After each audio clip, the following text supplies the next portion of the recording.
I fucked it up. Kieran, I fucked it up. Everything's gone wrong.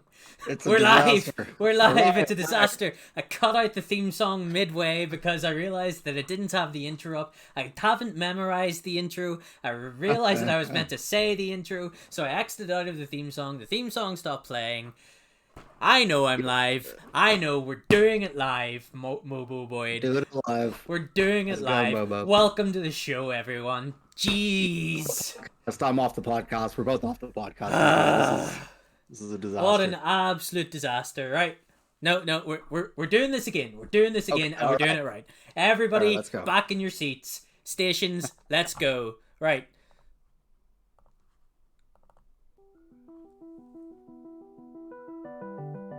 Love it. Shut up. Sorry.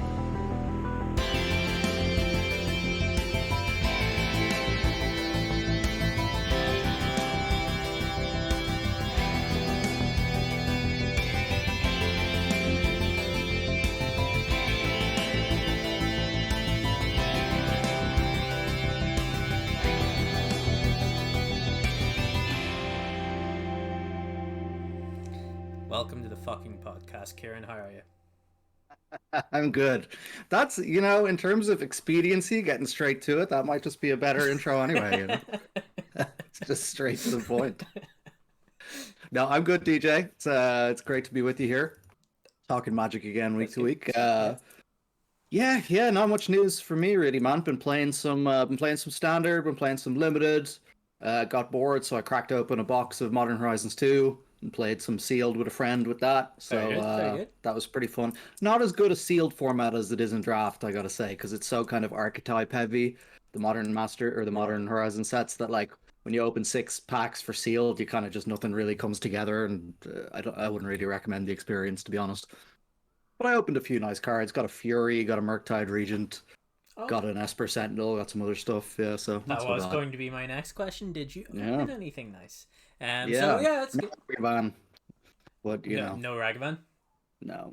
But I have my playset of those anyway, so it's fine. Oh, okay. Brag. I've never actually used them.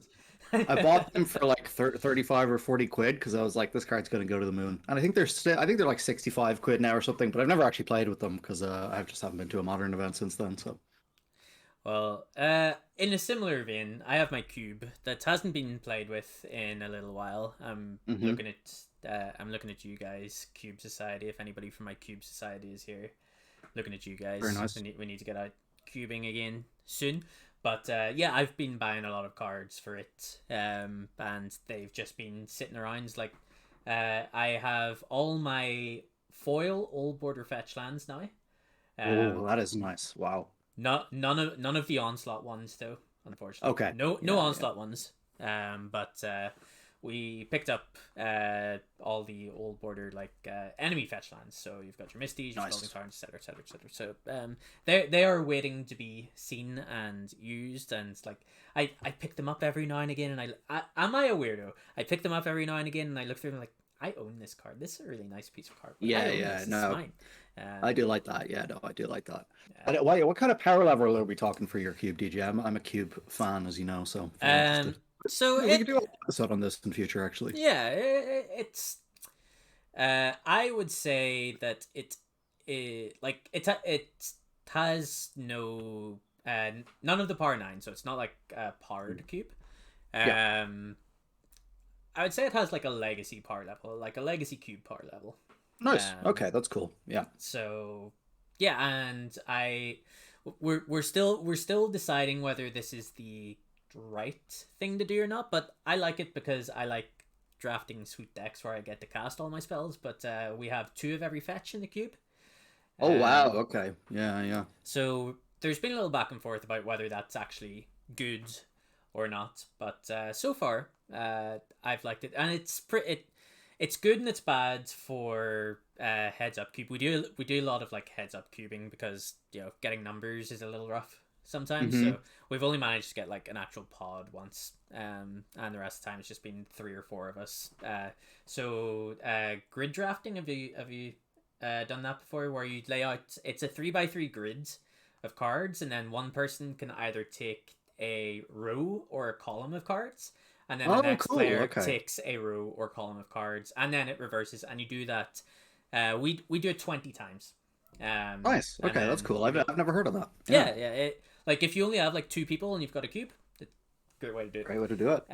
Awesome. So we've done a lot of that, and the 2 fetches has meant that there's been a lot of in these grid drafts, a lot of 5 color decks.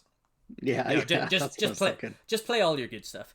But also Dean Convery, friend of the stream, if he's here, he has stomped me repeatedly with just like loads of the ground, like monocolor aggro decks while I do that. So yeah, I mean, that's good to see a bit of variety.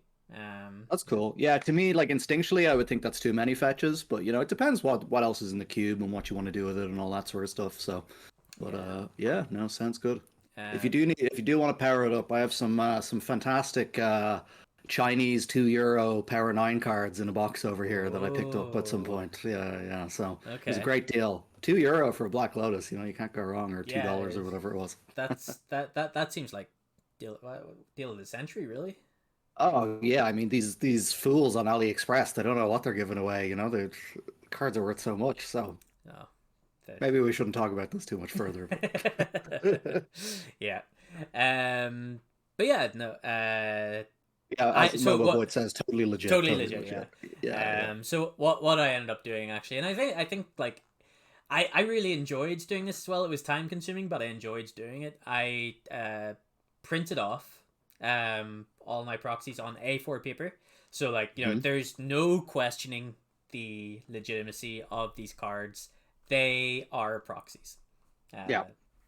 You know, they're very crudely cut and everything, and then Pritt sticked on to the front of another card. Just looks absolutely terrible. But those are ones you're planning to fill out with the real copies at some point. Is that the plan? Yep, that is the plan. That's what I've been doing over the last couple of months. And it's taking shape. You know, we started with basically an entirely proxied cube, and now I'd say, you know, maybe 40% of that is real at this point. So nice, that's great. For me, just I played with the idea of a powered cube, and I was like, well, I'm obviously never going to own the Power 9, so I'll just get some imitations, you know. Yeah, I get it. Like I do have jewels in my cube. So eventually, I hope to get my hands on one of each, but we're a long way away from that.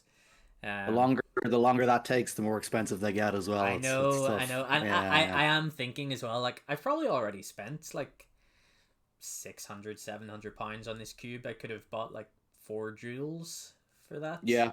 The thing is, with cube cards, though, those tend to be cards that hold their value pretty well. You know what I mean? They're sort of eternal cards. So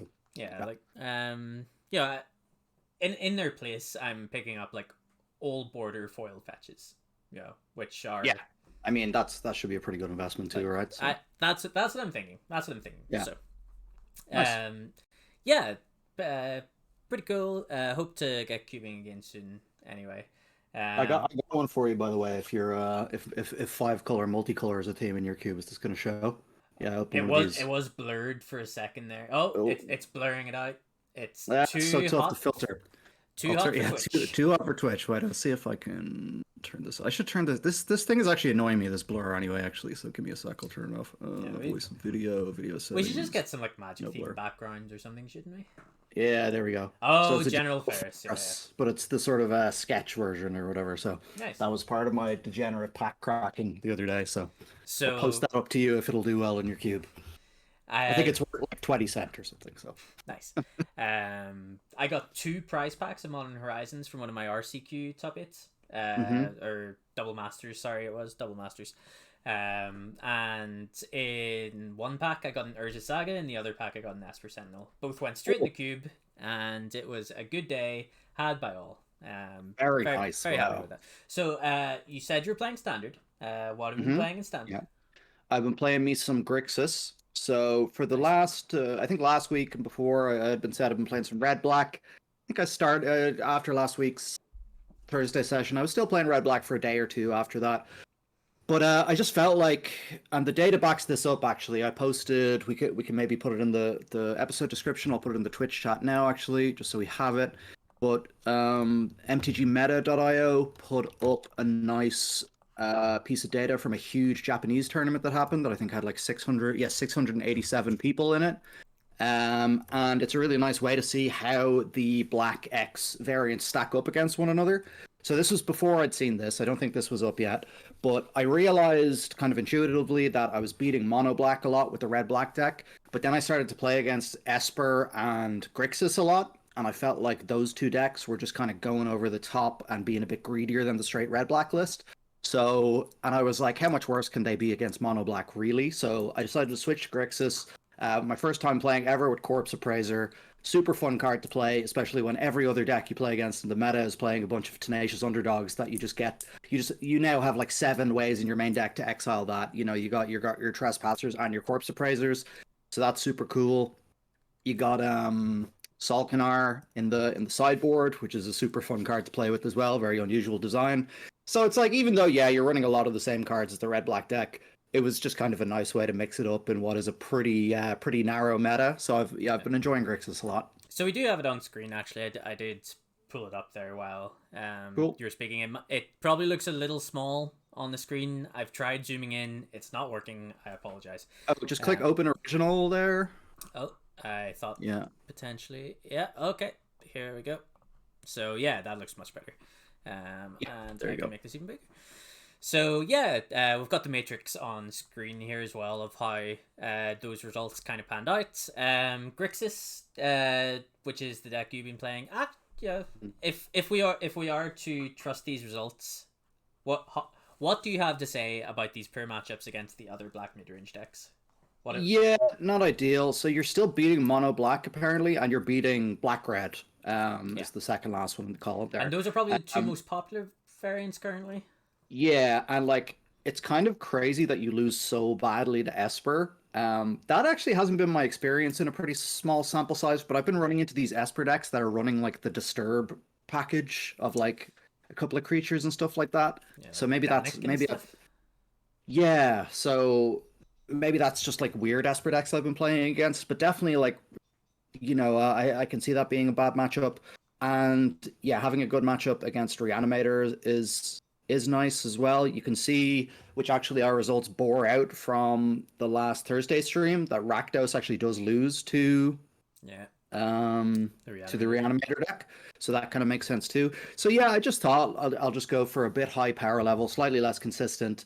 You take a lot more pain from your mana base. That's the only thing. Like often you're continuously having to take a pain from one of your color sources for like maybe 5 turns of the game or something like that before you draw the slow land equivalent. So the mana base is definitely painful. But yeah, I've been really liking the deck. Yeah.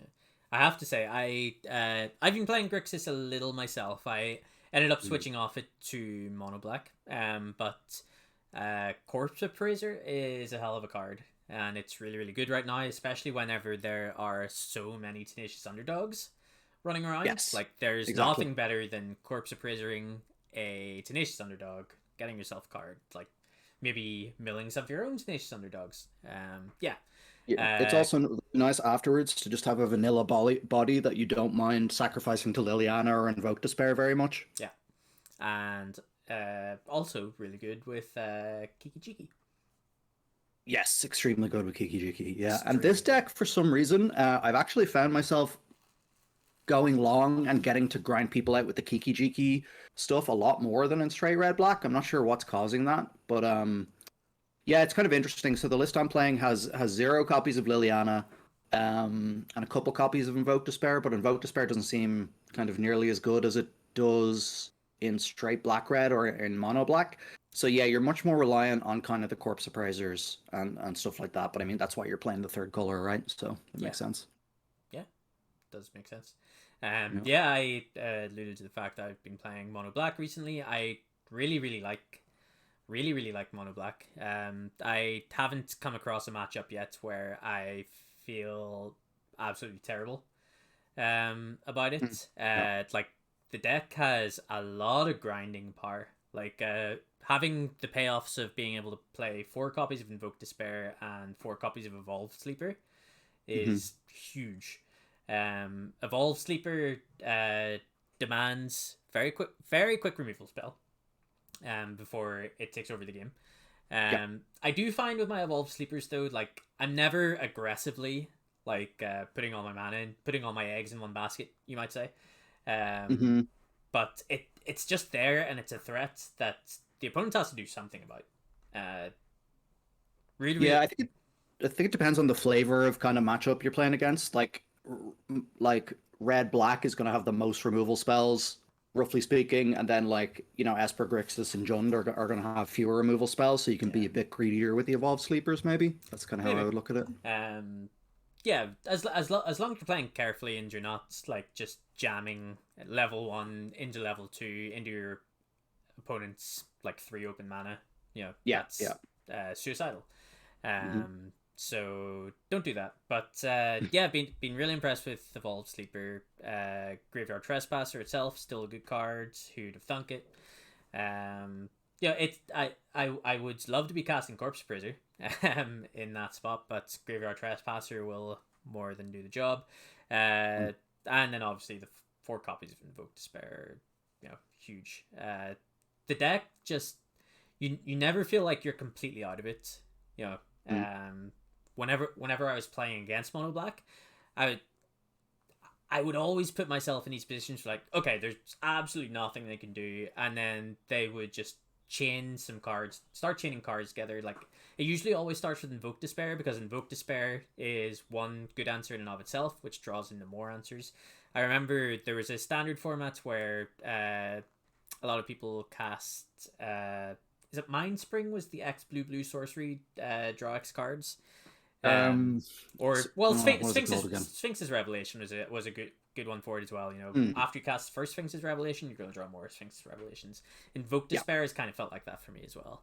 And it's a fireball, which is kind of wins you a lot of games randomly. Like, there's games where I've played where I've just, like, people have taken 12 from my Invoke Despairs and just sort of, you know, when they just couldn't keep something on the board or something like that, you know, and then I've just one Trespasser or something has finished them off after that.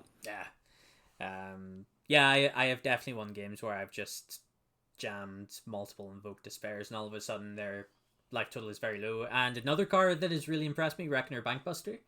I mean, it was a good card in Standard before this, but now that we're in Grindfest Hell, Reckoner Bankbuster is a really good way of kind of breaking through that, I think. And the red decks are playing like a Braids in the sideboard to deal with it, and it's like, normally you're already at least getting 2 for 1 at that point. By the time you want to abrade it, it's not a great answer. And it's like, Reckoner Bankbuster is really good at turning sideways as well and putting pressure on Liliana's, Sorin's, that kind of thing. So really, really happy with Reckoner Bankbuster. I am currently playing 3 copies in my Mono Black deck, and just really, really like the card. Awesome. So we'll be playing some Standard again on Thursday. We have a spicy one in the works for then, so make sure you tune in, everybody. Cool. We'll be playing. We will be jamming some. Maybe we'll be jamming some Delver. Who knows? We'll see. Who knows? Yeah. Spoiler alert. Do I have to play Delver, or are you gonna play it? We'll decide closer to the time. Okay, we're gonna flip for it. Yeah. Do you have any experience of playing Delver decks? / do you like playing Delver decks? Because I like playing good Delver decks. Oh, okay, we're in the same boat then. Okay. Yeah. All right. So we've talked a little bit about Standards. This isn't an episode for Standards specifically, though. It's the start of the format. We're both trying to get our reps in and everything, you know. So exactly. What we will talk about, and what I speaking for myself, have put a lot of effort into is the limited side of things. We did get the Mythic very quickly last week there. I think I said I was in Diamond 1 as of the last Tuesday, and then on Wednesday we hit Mythic. So very good. You did swear to the listeners that you were going to hit it by this episode, so you've not failed them. Made sure to get that out of the way very quickly, and also not forget about it.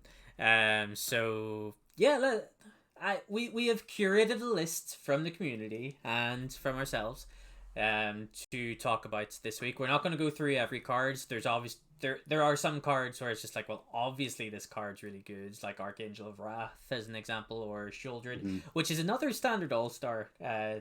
I must say, and much better than I thought it was going to be. Shieldred. Much better than I thought it would be. And I have to point out that today I saw Gabriel Nassif playing Pioneer versus a Shieldred, where his opponent cast Sign in Blood, targeting Nassif, so that he took 6.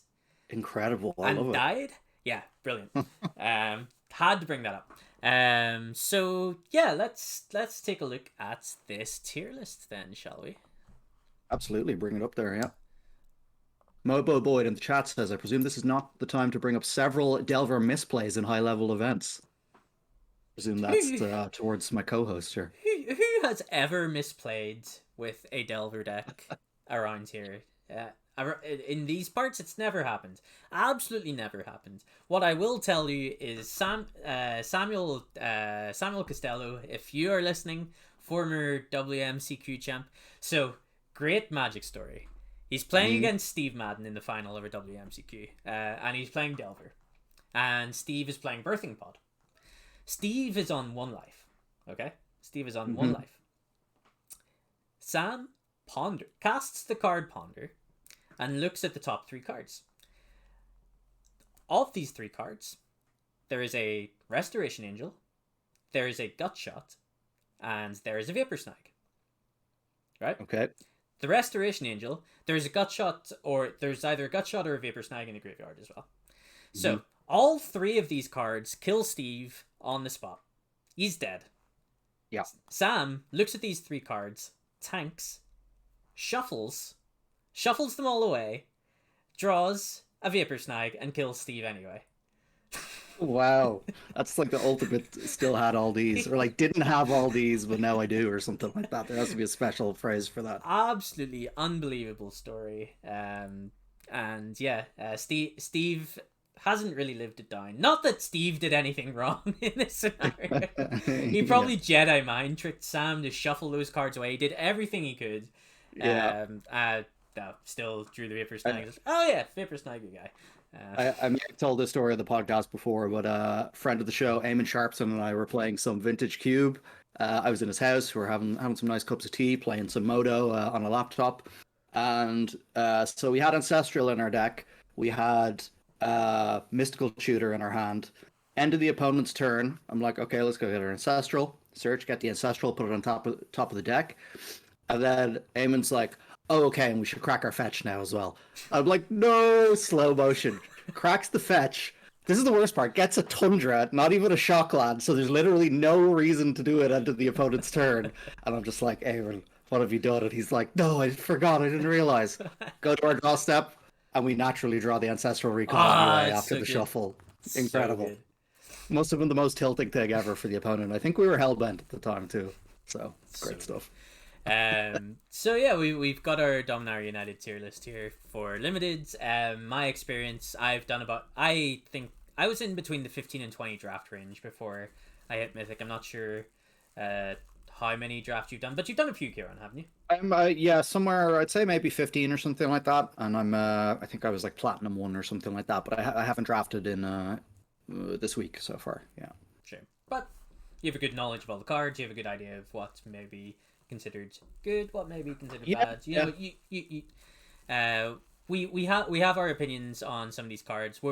Like I said, we're not going to be talking about the obvious ones. So like stuff like Wingmantle Chaplain as well. Like it's been talked to death. It's just take your Wingmantle Chaplains and be very happy about it.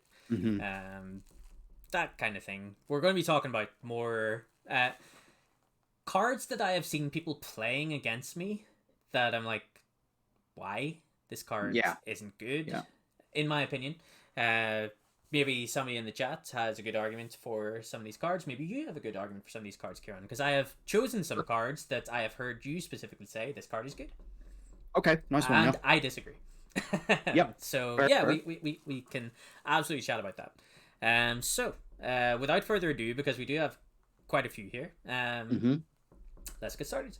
The first card is Gitu Amplifier. Gitu Amplifier is a colorless and a red with kicker 2 and a blue.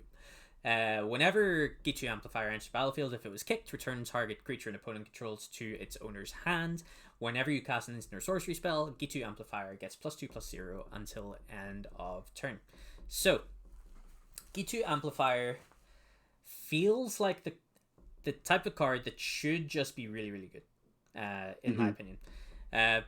But for whatever reason, it's not quite worked out that way in this format, in my experience. I think the best of the best blue-red decks really want Gitu Amplifiers. I think that's fair to say, but those decks are really hard to come by because the instants and sorceries in the set, like, there's not a lot of really good cheap ones. You do have, like, there's Lightning Strike, Flowstone Embrace, there's Rona's Vortex in a pinch if you are able to cast the kicker side of it. And then you're talking cards like Timely Interference and Shore Up. Those are like your suite of cheap instant sorceries. Some of those you're gonna find hard to pick up, like Lightning Strike's taken really early as an example, similarly with Rona's Vortex. And the cards that really makes the blue-red decks tick, in my opinion, is Balmor. Balmor is an uncommon. You're not going to have it every single time you draft blue-red. G2 Amplifier is at its best in decks that are really, really aggressive, and I think it's hard to draft a really, really aggressive blue-red deck. Because you want to be putting the pressure on your opponent and then slamming amplifier, and keeping them on the back foot the whole time. And I have found that games generally don't play out that way with the blue-red deck. What do you think here?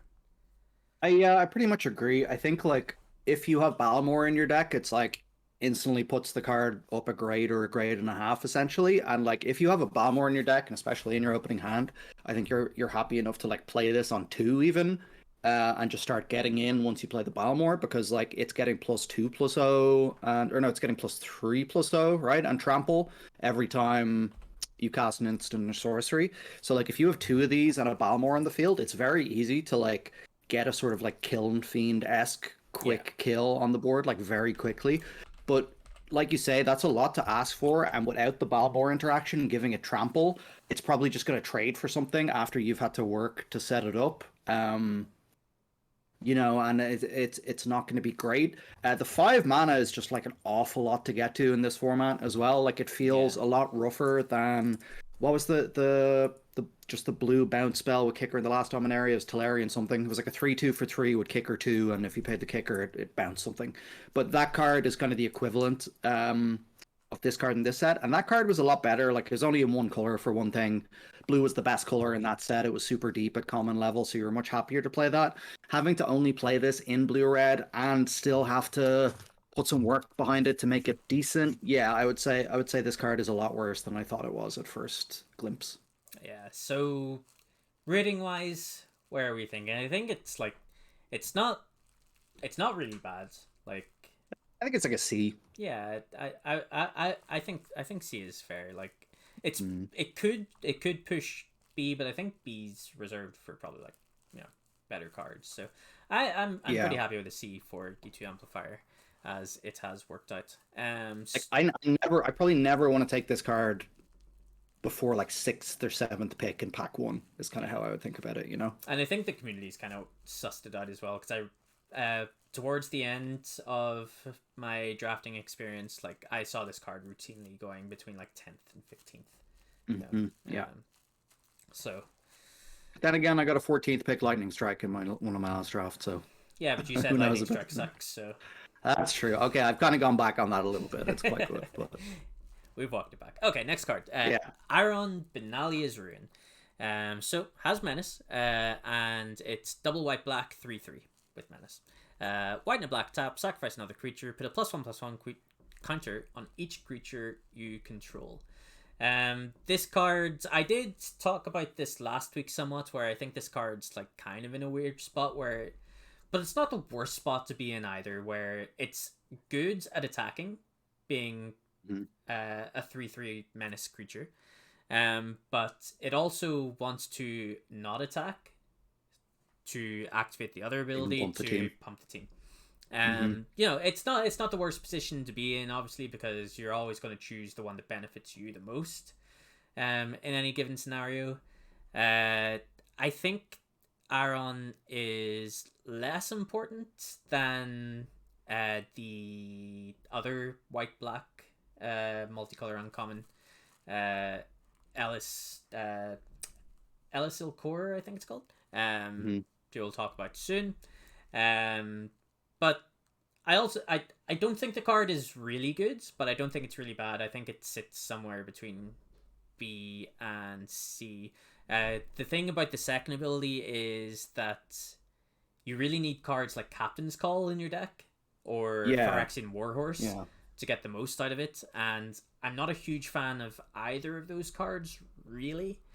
I think the green-white deck is good, but like I'm never in this deck where I'm splashing black as well. Yeah, like that's probably where you want it the most. This. Yeah, so I'm never really in like black white as like my core 2 colors either. I just don't really see how that naturally happens when you're drafting very often. And as well, like in white, like your big attacks tend to come from enlist creatures a lot of the time as well. And like spreading counters across your whole team doesn't work very well with enlist, right? You'd prefer to just have one high-powered creature to tack that onto your, the 4 mana 2/2 flyer or whatever it is. Um, so yeah, I just feel like this card is like good. The stats are there, the ability is good, but I just don't end up in the deck that uses it very often, and I don't want to pick it that highly because of that as well, because I just feel like it won't come together that often. Yeah. Speaking of enlist, actually, curious to know how often have you enlisted a creature in this format? Oh, quite often, Quite yeah, often. Okay. especially with that uncommon flyer, the 2/2 flyer, or with the red 3/4 enlist trample creature. Can't remember its name. I think that guy's really good. Um, All right. yeah, I mean, I don't think it's like an all-star mechanic or anything, but yeah, I generally find uses for it when I have the creatures. Yeah. Okay. Pretty sure I can count on one hand the amount of times I've enlisted a creature that is not Guardians of Nubenalia. That card is ridiculous. Yeah, I mean that card is just absurd on its own. Yeah, I've never gotten to play with that card, only against it. So yeah. I have opinions on the list, and they are not favorable. Like I think no, I think that's I fair think enough. But basically every enlist card is almost every enlist card is unplayable apart from like the 3 mana 2/2 that creates a 1/1. Yeah, yeah. But Aaron, see, Yeah, I'm happy to call it a C. yeah, I very rarely end up playing it, but yeah, I think it's still a C. yeah, yeah. I'm in a similar boat. I'm very rarely these like 2 color decks in this format. For a start. Yeah, and Aaron just seems like fine. I have played with the card multiple times. Card's fine. yep. So next we have Baird, who is a 2/2 red and a white. At the end of your turn, if you have a creature that has higher power than its base power, create a 1/1 soldier. Yeah, I mean, card's fine again. I think. I think this card is like decent, but again, it's like I drafted sort of Boros aggro a couple of times at the start of the format and did well with it, and then just found myself gravitating away from it and not really going down that route very often. Um, I know in sort of like a Naya deck, this card is going to be pretty good, right? You're going to have some kind of counters going on or whatever that'll make this go off pretty consistently. But then in a 3 power or in a 3 color deck, it's a lot harder to cast it on curve. Yeah. This card is a lot less. It's a pretty terrible top deck and stuff in general, right? Like making a 1/1 every turn isn't. Yeah. Yeah, it's not going to get you out of many situations. So it's a card that like you basically have to have pretty early in the game. So it's best in a 2 color deck, just straight red white. And again, that's just not something I find myself drafting very often. I don't think aggro is very good in this format. Yeah, same. Unless it's specifically the domain-based aggro where you have like the Shoba Brawler, the Shoba Brawler is just great. So Baird's, I haven't seen Baird's actually triggered that often either. There are cards that obviously do it. Like Enlist is the mechanic that you should hopefully be triggering, but how that works then is that the enlist creature gets more power, but it doesn't get any toughness, so it can be blocked and traded with pretty easily, and then you don't have that creature anymore to get the 1/1 at the end of turn. Yeah, there's a lot of stuff that like gives counters as well. So like we were talking about with Aron, if you had some kind of Mardu deck, then every turn you're making a 1/1 and you can sack it to put a counter on everything else, and everything has a counter, so now that's making another 1/1. Yep. You're consistently making the 1/1s, but again, it's like, have I ever been in this Mardu tokens deck? No, I haven't. I think the most common way that I've seen Baird triggered is with the Griffin Sentinel, is 4 mana 2/3 that whenever another creature enters battlefield gets +1/+1. That's the way I've seen Baird triggered most often. And then again in these Naya decks, you could be playing stuff like Gaia's Might, which can trigger Baird's. Like, I don't think Baird is a bad card again. We're starting off with a lot of medium ones. I'm pretty happy to put Baird in C, I think. I think the theme so far is sort of good cards that we just don't find ourselves drafting very often. Yeah, the color combination hinders it a little. I think is kind of where we are at the moment with some of these. So this one, like top of the C's. I think it's probably better than the other. No, it's probably not better than Aaron, actually. Probably middle of the C's. Okay. So yeah, screw it. We'll order our tiers as well. There we go. All right. So next we have one that I think is going to buck the trend. We have Balmor, who is a blue and a red 1/3, flying, and whenever you cast an instant or sorcery spell, all creatures you control get +1/+0 and trample until end of turn. This card is nuts, in my experience. Obviously, you do need an instant or sorcery to trigger it, but your deck's going to be built around that theme anyway. That's kind of what the red-blue theme is anyway. So it shouldn't be that hard. And then it's also not that hard to have a couple of creatures alongside Balmor, and giving them +1/+0 and trampled. Like, trample is actually really huge for this as well. I think so. Balmor, really, really good. Really impressed me. Yeah, I think this is like the card for me for blue red. It also really works well in Jeskai if you've got a way, if you like the more flyers you have, I think is really good with this card as well. You're just putting in really fast damage. yeah. I mean, the trample doesn't generally matter there. Well, it kind of does, to be honest, because a lot of the flyers that people have are like 1/1 bird tokens around or whatever. So trample is nice to push the damage through. Yeah, I think this card is great. I think this is a B probably. This is something that if I saw it sort of, third pick, I would consider a signal to consider going into blue red. Same. It would push me towards it. Also, you talked about pairing up with white as well. Like blue white also has that theme of spells, like Turakurnerud. Yeah. Yeah. Also likes you casting instants and sorceries and gives you 1/1s that are really good with Balmor. So yeah, really, really like Balmor. It would be my main draw to blue red. In fact, it's pretty much the only non-rare reason I would play blue red. So yeah, the other guy is okay. The 5/4 that you can pay 2 and copy your next spell. It's fine, but it's like it makes your plays very telegraphed. Usually, if you pay the 2 and make a weird attack in combat, it should be incredibly obvious to your opponent what's happening. So yeah, sometimes that doesn't matter though. Like whenever you actually get to attack with it and pay the 2, then it probably doesn't matter. Like what you're gonna do is gonna be backbreaking. It's gonna work. Yeah.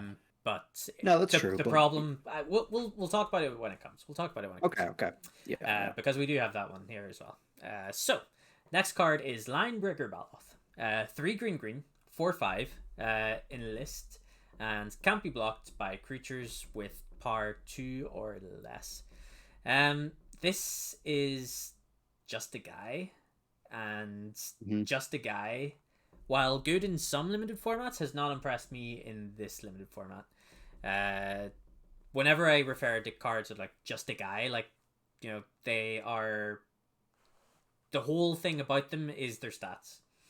Unless you're Territorial Marrow, who's a 5/10, right. like that one's good. This one is just 5 mana 4/5. Similarly, I'll compare it to Elfin Worm almost, the 5 mana 5/4 with Vigilance and Trample.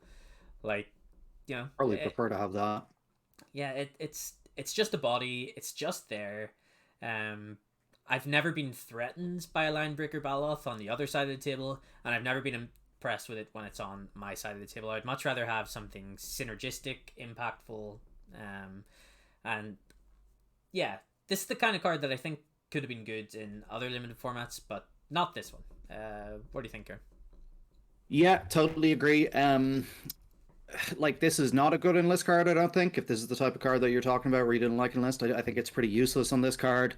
It's just going to get chumped. I think they could have given this card Vigilance or something to push it a little more, and then it would have been sort of a more reasonable card. To be fair, when you say this card's going to get chumped, it's actually really hard to chump this. Well, yeah, it can't be locked by the 2 or less. Yeah, true. But, well, okay, so it's going to get, double blocked or something like that. Or yeah, it just hasn't really impressed me. It's a lot of mana to put into something with sort of this set of abilities. Again, I think you're right. I think in other sets this could be a great card, but it just doesn't really line up here. I'm happy to, even if I'm already in green, I'm kind of happy to pass this up for a lot of sort of commons and things like that. My biggest worry passing will be like, do people think I'm giving off a signal that green is open because I'm passing this uncommon or whatever? But I don't really want to pick it very highly.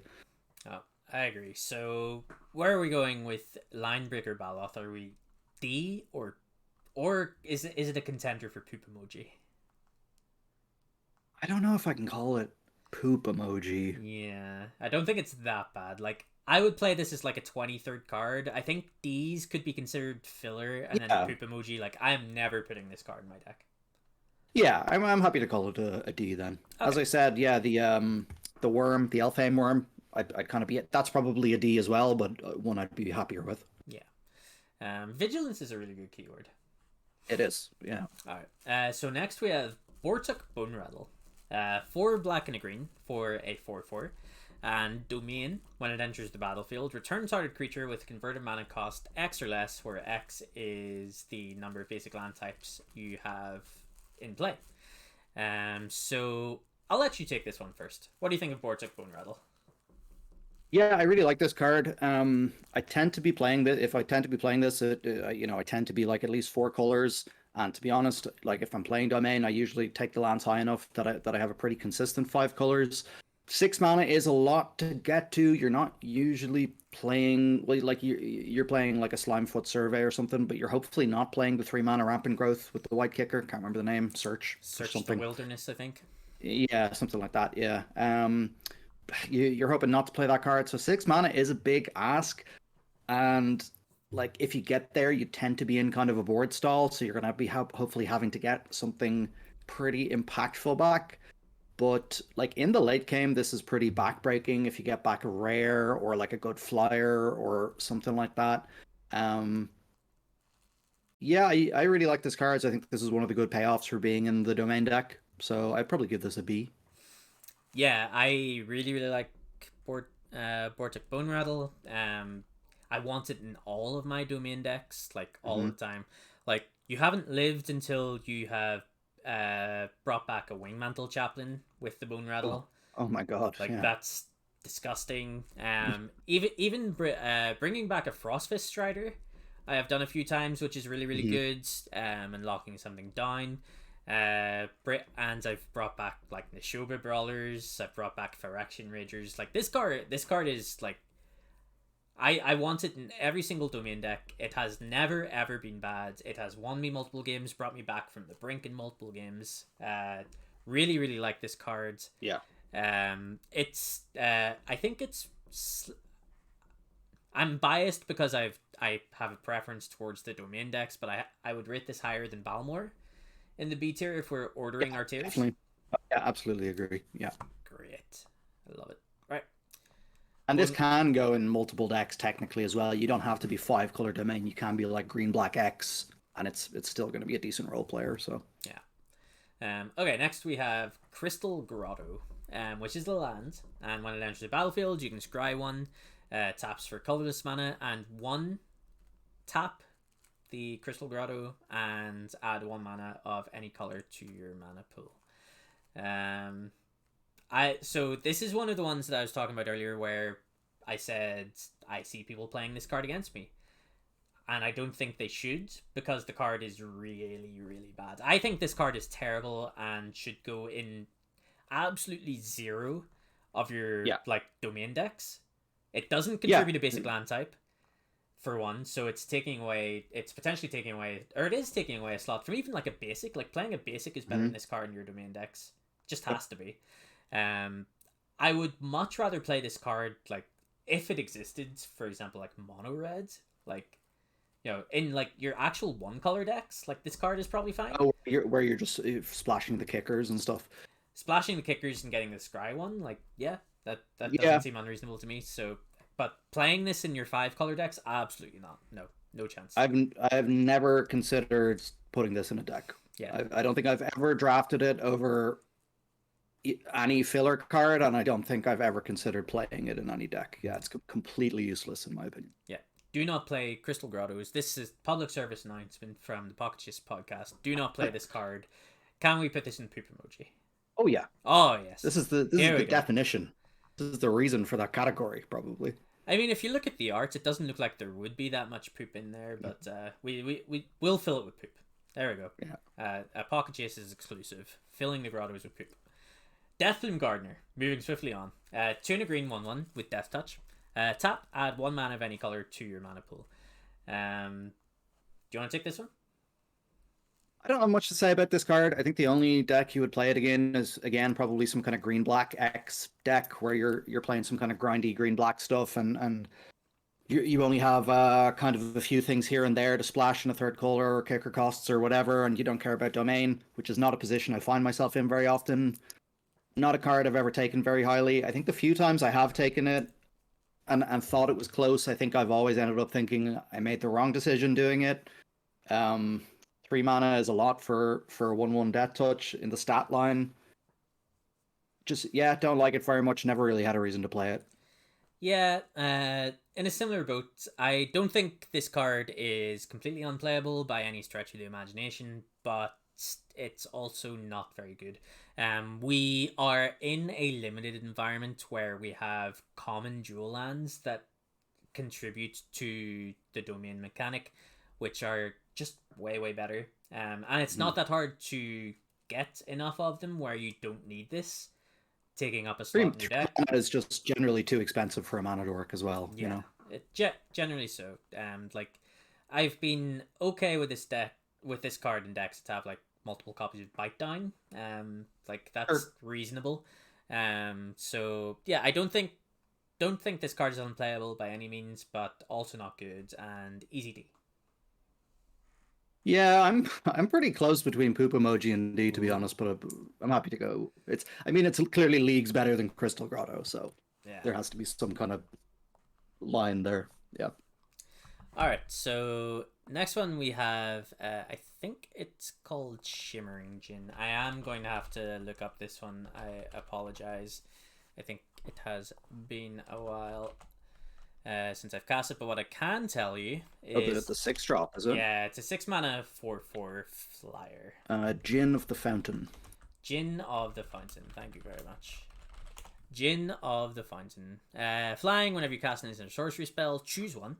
Djinn of the Fountain gets +1/+1 till end of turn. Exile Djinn of the Fountain, return it to the battlefield under its control at the beginning of the next end step, or scry 1.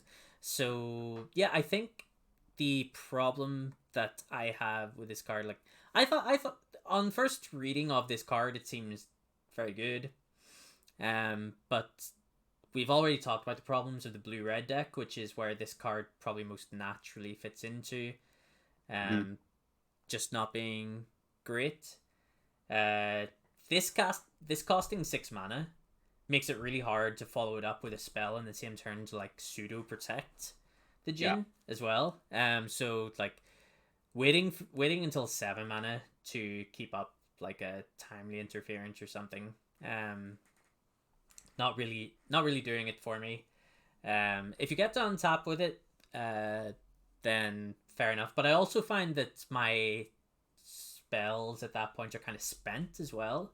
So I view this much closer to a 6-mana 4/4 flyer than anything else. That's kind of what I was going to say, and that's kind of where it's treated me best, is like if I'm just in a base green-blue domain deck and I need some kind of top-end finisher or something like that, I've played this as sort of 22nd, 23rd card to just try and close out games in the air, and it's been fine.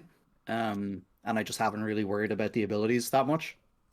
So it doesn't really say a lot for it, to be honest. I think it's like grudgingly playable, reasonably playable. I've never been excited about drafting it or playing it. Same. So D for Djinn of the Fountain. Yeah. I think it's probably still better than Linebreaker Baloth. Yeah. So I think it's the best of the Ds. Yeah, best of the Ds. So next we have Ellis Ilkor, I believe is the name. White and a black for 2/2 with Death Touch. I found that that this card had Death Touch really rudely whenever I attacked a Territorial Marrow into it, like a 10/10. I was like, I mean, it's game over. Oh, why is my Territorial Marrow dead? Oh, this card is Death Touch. So yeah, it has Death Touch. Whenever a creature enters the battlefield under your control, you gain 1 life, and whenever a creature you control dies, your opponent loses life. I like this card a good amount. Like Death Touch helps it a lot, I think. It does, yeah. Like difficult to cast, but like Death Touch is always going to be relevant late game. You know, it can bring you back from a losing position, right? If you're facing down a territorial marrow or whatever, as you say. Um, the ability is like fine. I think you're supposed to play this in some kind of Abzan tokens deck. Mm-hmm. Um, you know, which is probably going to come together more often than kind of the Mardu stuff we were talking about earlier with Baird, but still not something I end up in that often. But I think this card is like pretty good. I'd probably just put it in C. I don't think it's drawing me towards playing it or playing a certain deck. Yeah. I think it's better than Aaron. But I'm also not Hmm. like, I don't. If I see this card's like fourth or something, I'm not jumping at it and being like, okay, I have to be black white now. Yeah. I find that the majority of my tokens decks actually do end up just being straight black white, and I've never been super impressed by them. Uh, I do like them a decent amount more when I do have this card though, because you can in theory start like machine gunning stuff away. Like you can start throwing your captain's calls into the wild, and you know gaining a bunch of And if life you and have making your opponent lose a Phyrexian bunch of life. Warhorse and stuff, you know, yeah, that's definitely a thing. Yeah. So I am very okay with, I'm very ambivalent towards Yeah, LSL Core. I think it's going to go in C and be the best of the C's so far. yeah, I'm happy with that. Yeah. But not amazing. Not something that draws me into a particular deck or color combination the same way Balmor would, for example. Okay, yeah. So, next we have Finding the Third Path. So, Finding the Third Path, I'm going to bring it up here to make sure I don't get any of these wrong, but I have a vague idea of what it does. It is a saga with read ahead, and Chapter 1, you may cast an instant or sorcery spell with mana value 1 or 2 from your hand without paying its mana cost. Chapter 2, target player mills 4 cards. Chapter 3, exile target instant or sorcery card from your graveyard. Copy it, you may cast the copy. Um, so you another public service announcement here. You may see some of your favorite streamers playing with this card in Constructed. Hmm. Uh, don't cast this card in Limited. Just don't do it. You're not getting any, like, this card is not Snapcaster Mage by any way, shape, or form. Snapcaster. I thought it was pretty good when I first read it and thought you didn't have to pay for the copy. Yeah. I I also thought Chapter 3 said you didn't have to pay for the copy, but you do have to pay for the copy. Yeah. You very much do. Yeah, I'm really not liking this card. It's like you don't get any mana advantage from it whatsoever. You even lose out on mana if you end up playing a 1 mana spell with Finding the Third Path. Um, Like what like you do, if you don't read ahead straight to the third chapter, it's going to be very telegraphed what you do most of the time with copying the spell like as well. it's a very slow way to gain back the cards that you've spent in Finding the Third Path. Like, it's not card advantage in any way. It is actively card disadvantage until the point where you get to cast your spell in Chapter 3. Mm. Just really bad card. Stop playing this card. I saw a lot of people casting this card against me. It's not good. Just don't do it. Yeah, like the only thing to be said for the chapter 2 where you mill for is for like Talarian Terror to make that cheaper or something, Sure. but it's like that's not a good enough reason to play this It's card. not. It's really not. Although I might have told this story, but I did play against an opponent to cast Finding the Third Path, milling me for 4 cards, and I think I had like 16 cards in my library or something at this point. It's like, okay, whatever. Hmm. And then next turn they did their thing and cast Urborg Repossession, which can bring back permanent cards if you kick it. So they brought back Finding the Third Path, milled me for 4 again, and then Urborg Repossessioned again, getting back Oh Finding my the Third god. Path on the next turn, milled me again, and then I was dead. I thought that was a What, very very funny way to lose. you were just twiddling your thumbs for 5 turns here? You just couldn't do anything about it? Yeah, I couldn't do anything about it. Yeah. Uh, That's a terrible feeling. yeah, it was like, I have finds in this limited format that there are a decent amount of board stalls, especially if you are playing the defender deck. The grind will get Definitely, yeah. gummed up pretty often until you break through with a Wingmantle Chaplain. So there are, I have seen quite a few turns where people are just playing Drago, and if somebody has a Judas Codex, that ends up being what breaks the stall, or even just something to do with that mana. Definitely to get themselves ahead. Finding third path's not it. Yeah, but better than Crystal Grotto somehow, but but still, I like that we're even ordering poop emoji. Yeah.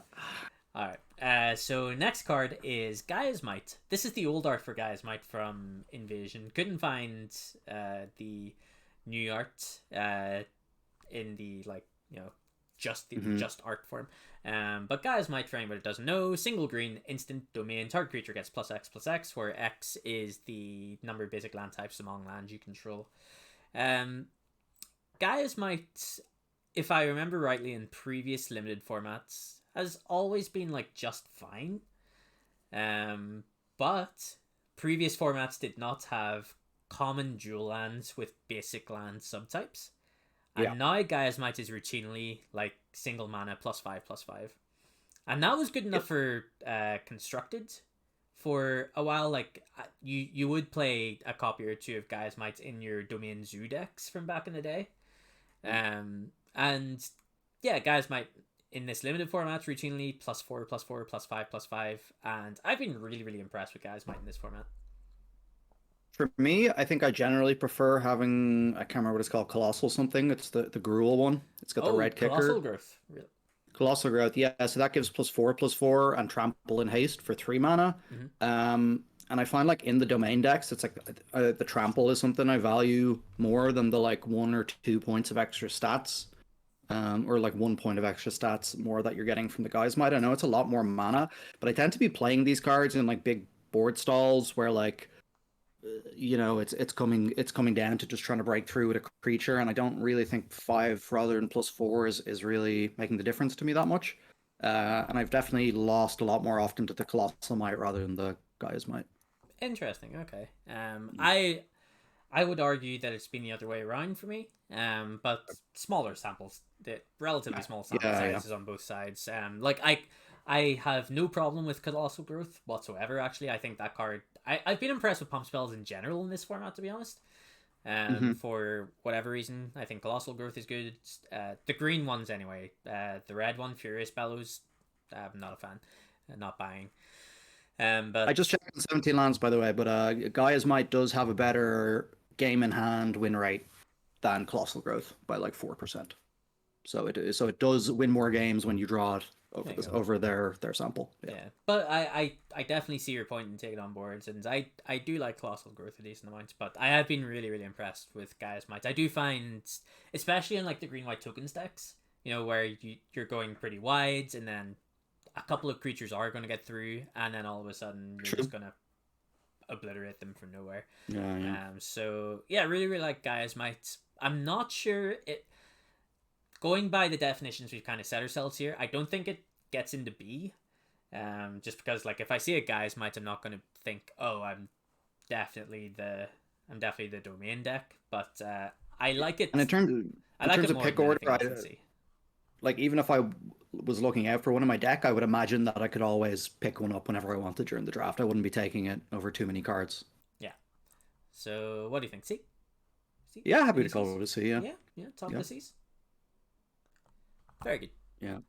This 17 land state is kind of hard to parse, by the way, because it's like they have all these, like, this is like a 61% win rate whenever you draw it, I think, or like, no, 58% games in hand win rate whenever you draw it, but it's like the average win rate for the user on the side is like 55% in the first place, because obviously the people who use 17 lands tend to be more enfranchised winning players than the average. So like all the stats for winning are just skewed upwards. So it's kind of hard to work out meaningful stuff from the data. I think that's a decent topic for another episode, actually, about using 17 lands data and when to trust it exactly, because there is also the debate about Wingmantle Chaplain currently being like the second best performing card in the entire set. But a large part of that is the fact that Shield Wall Sentinel exists and is able to tune it out. So I think that's an interesting discussion, actually, we can have. But next we're gonna try and fly through this tier list. We've got 50 minutes to get through the rest of these cards, so all right, let's do it. Let's do it. Garner Blood Fist of Keld, which is 1 black red, pretty awkward mana cost for a 4/3. Whenever another creature you control dies, draw a card if it was attacking. Otherwise, Garner, Blood Fist of Kel deals 1 damage to each opponent. I'll let you take this one. I think this is a funny card because I think it gets taken very highly because I very rarely get past it, but I also don't play against it very often, despite not seeing it in packs. You know what I mean? So I feel like people have identified correctly that this is a very powerful card, but maybe they just don't end up in black-red aggro very often, which is where this card is going to be at its best. And I feel like that kind of makes sense. Like I've definitely taken this card as well and then found it sort of difficult to draft around. I think black red is like quite a good deck actually, but again, it just requires committing yourself to like a proper 2-color streamlined deck. And I'm so greedy that I find it very difficult to do that in this format. Yeah, I largely agree with that actually. I think of my 2-color deck preferences, black red is at the top of those. Like if I had to pick a 2-color combination, I like black red the most. Even if all the red cards kind of suck that aren't like Lightning Strike and Flowstone Embrace in a pinch. I think I'm forgetting another red card in there. But the 2/3 Menace guy is alright as well. Yeah, he's fine. But yeah, like a lot of the red cards do kind of suck, but I do like black reds. I do like that aggressive strategy. Because black has some decent, like Toxic Abomination, 2 mana 3/2. Enter the battlefield, you lose 2 life. Like that's a pretty good card at turning sideways. Phyrexian Rager is great with this card, obviously. Just getting you some decent advantage. If you have the wombo combo of this and the next card, Lagamos, which creates a 2/1 token every combat. Amazing. Like, yeah, like that token basically becomes unblockable because of this card. So yeah, I'm also in a similar situation to you where I rarely see this card. I rarely get to play with this card, but when I have played with this card, I've really liked it. And it probably would. And it's felt very difficult to beat whenever my opponent has played it against me as well. Yeah. They just don't play it against me very much. So the one thing that's really holding this back for me is that 3 toughness is kind of relevant for a 4-drop in this format because Lightning Strike is a common. So that is a big downside, but not every opponent's going to have Lightning Strike, and if they have Lightning Strike, they're not always going to draw. And I mean it's very easy to bite down a 3 toughness creature as well, which is the other kind of much most easier to do that the spell you'll see. Toughness creature for sure. Yeah. But if I saw this late enough, like if I did see this like 4th or 5th, I would consider black red being open and going into it. So this hovers between top of C and bottom of B for me. What do you think? I'm happy to call it a B. Generally, cards like you said that are pulling me towards a certain color combination or whatever. That's kind of when I start to think about B. Yeah. So yeah, bottom of B sounds right. Yeah.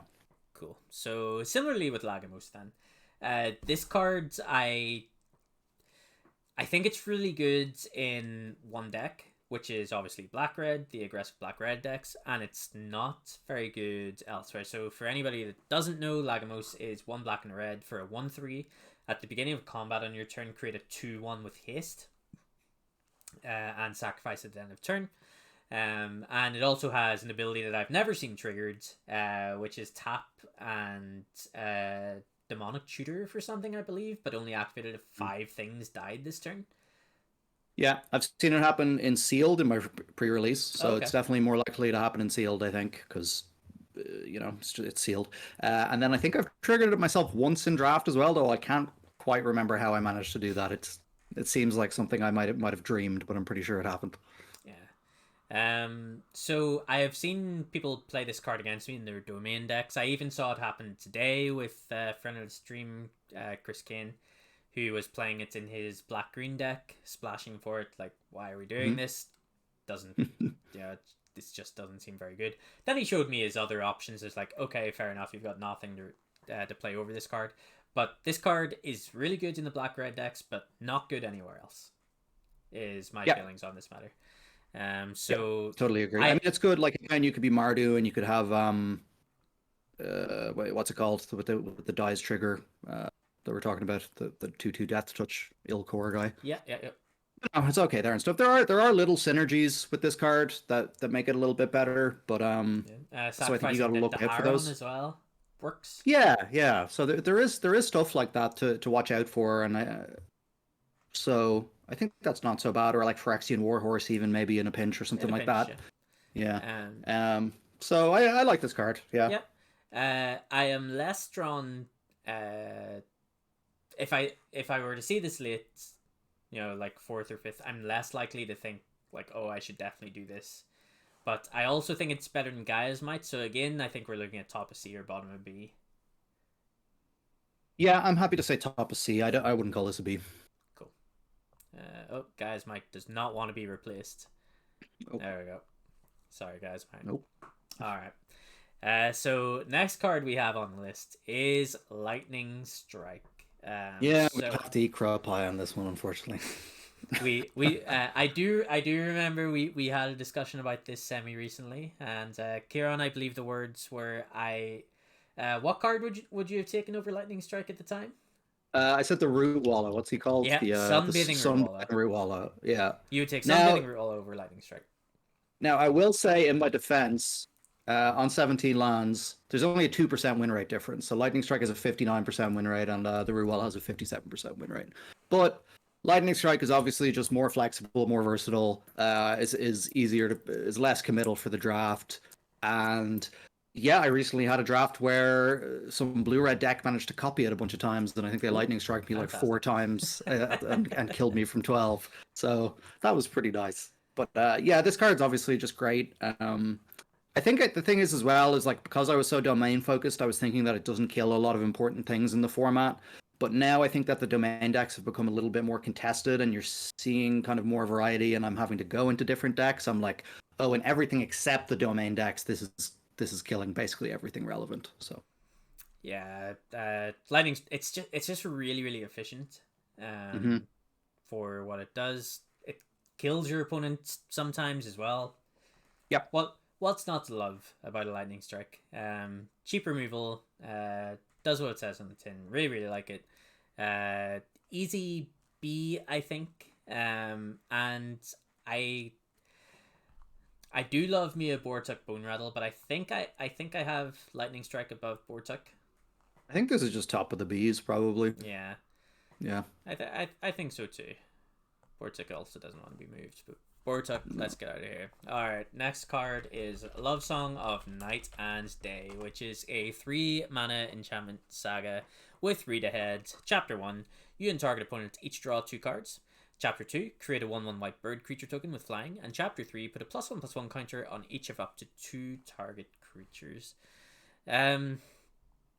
So whenever I have seen this card cast, like Chapter 1, I have never seen Chapter 1. No, you're in. I think I've had to do that once because I missed 2 land drops or something, and obviously that just lost me the game. Also, giving my opponent 2 extra cards when they weren't missing their land drops.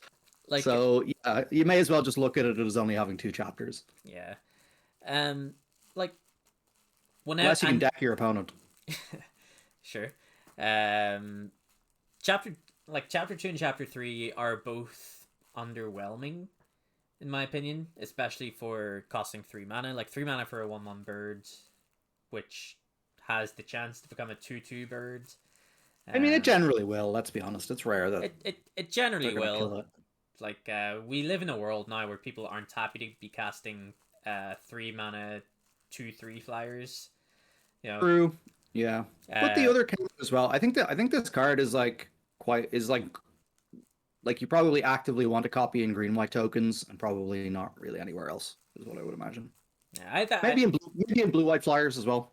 Maybe, like I just don't think this card is very good. I don't think I'd ever be happy casting this card. It just seems a bit slow. It seems a bit dirtily. It is. Yeah. I'm not a fan. Whenever my opponents cast it, I've always been like, okay, great. Yeah, I don't think I've ever been like, oh, I can't believe they had Love Song of Night and Day. Yeah, exactly. Yeah, I think this is sort of a C, but it's probably middle of the C's. I don't know. Middle of the C's, really? I have this in D all day long. Really? Yeah, easy D for me. I think it's better than the Gitu Blu-ray guy. I'm not even sold on it being better than Amplifier. Okay. I'm happy with that. I mean, I don't have very strong feelings about this. I'm happy to go either way. All right, you're not gonna die on a hill for Love Song of Night and Day. No. Fair enough. All right, we'll put it at the top of the D's. We'll compromise. Does that work? All right. All right. Yep. Sure thing. All right. So now we have Nail, who is 2 green and a blue for a 2/4 flyer, and Domain. Whenever Nail deals damage to Nail deals combat damage to a player, look at the top X card of your library, where X is the domain. It's domain. And if you do have domain, so all 5 basic land types, you can put that card into your hand, and the rest on the bottom of your library. So yeah, I think Nil is one of the better payoffs for the domain deck. Obviously, having flying helps it a lot because it's going to get through a lot. Having 4 toughness is relevant. Survives lightning strike. Even whenever you don't have domain, like, just being able to choose the next best card of your next, like, 3 or 4 cards is still pretty good. I don't think I've ever connected with this card and had less than domain 4. Yeah. That seems like a very weird situation if you've sequenced your plays like that. And like usually I just already have domain 5, or that scry will get me the dual land I need to have domain 5 for the next turn. So I feel like this, if you've built your deck correctly and you've played it at the right time, should be turned on like the vast majority of the time. Yeah. I agree with that. I think there's not much really more to say on Nail. I think Nail is just easy B. Above Garnet, I think I have it below Balmore. I have it above Balmore, but I'm very biased towards the domain decks. Yeah, I have it below Lightning Strike. Yeah. All right. Yep. Okay, let's move on. We need to blitz through these, I think. Yeah. Let's go. So Najal, 5 mana 5/4, 2 blue red, specifically for a 5/4. Whenever it attacks, you may pay 2 generic mana, and if you do, then the next instant or sorcery spell you cast this turn is copied. I think we've already talked about this a little bit, so we can probably go quickly with it. I think this is a C. When it works, it's great, but you're going to have a lot more times where you just have to trade for a 4-power creature or something like that after you tap out on 5 mana for this, or you're not going to have the double blue for it or something like that if you're a 3-color deck, or you're not going to have a reasonable instant or sorcery in your hand to cast. Like the times where you get to double Lightning Strike or you get to double Thrill of Possibility and stuff are great, but that's not going to be your average game, I don't think. So more often than not, this is just going to be a vanilla 5/4 for 5. Yep, and based off that, I can't believe we are talking about putting this anywhere higher than D. It is quite honestly a vanilla 5 mana 5/4. The amount of times that the ceiling is very high on it. Like, I wouldn't go as far as I guess it is.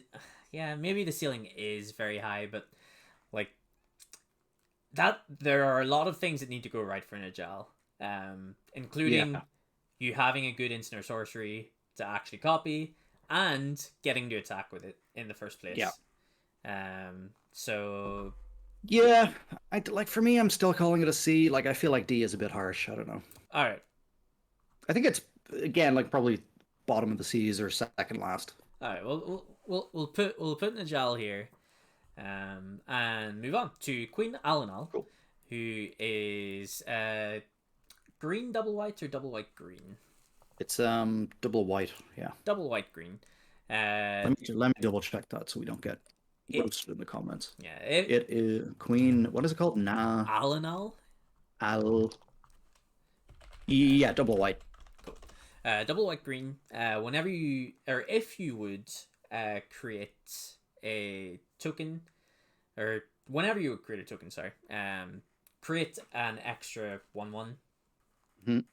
And it has star. It has star. Power and toughness equal the number of creatures you have in play. So this is another one where, similar to Lagomos, I think, where it's really good in one deck, but only one deck.